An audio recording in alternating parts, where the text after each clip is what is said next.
Okay, this video is about indefinite integrals. So indefinite integrals don't have the end points, so we must write the plus c. So here's an example of one we will do.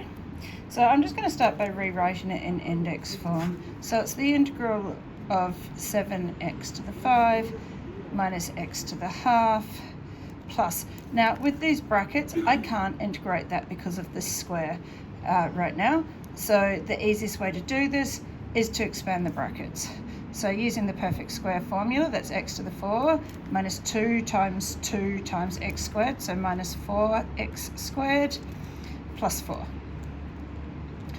Brackets around the whole thing because it's all with respect to x. Now if I integrate that, 7x to the 5 becomes 7x to the 6 on 6. Half plus 1 plus 2 on 2 is 3 on 2.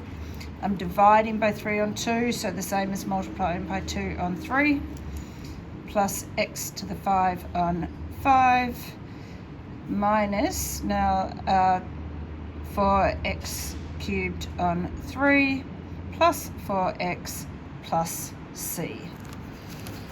Okay, here's a application problem. So pollution is entering a confined space at a rate of the cube root of t centimetres cubed per second. It becomes dangerous to enter if the volume of pollution reaches 2,100 centimetres cubed. Given the room was initially free of pollution, how long will it be before it is dangerous to enter? Okay, so with this question, they've given us the rate. The rate is the derivative. We're talking about volume and time. So it's the change in the volume over the change in time, dv dt, is equal to the cube root of t. Now I'm going to do something this time that I wouldn't normally show the working for. The next line I wouldn't normally write, but I just want to show you how it works. So what I'm going to do is take that dt to the other side. So dv equals the cube root of t dt. And I'm going to take the integral of each side. So just like equation solving, really.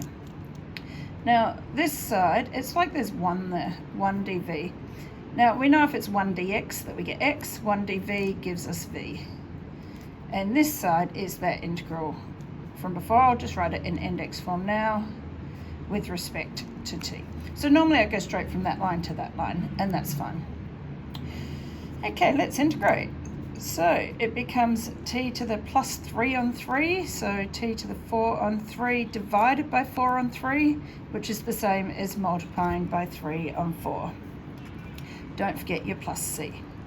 Now, we were given some initial values, and that is that the room was initially free of pollution. So when time was equal to 0, the volume was 0. It was free of pollution.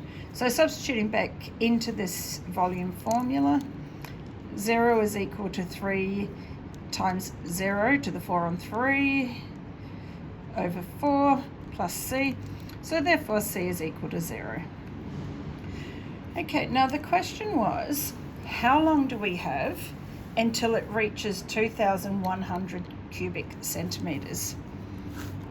So volume equals, before that I'll just quickly write out the new equation. So v equals 3t to the 4 on 3. I could put that back into surd form, but I won't worry at this point, plus 0. Okay, so 2,100 as our volume is equal to 3t to the 4 on 3 over 4. Multiply by 4 and divide by 3. So we get 2,800 equals t 4 on 3. That's the cube root of t to the power of 4. To balance that power out, I could just take each side to the power of 3 on 4. So on the right hand side, I just get t.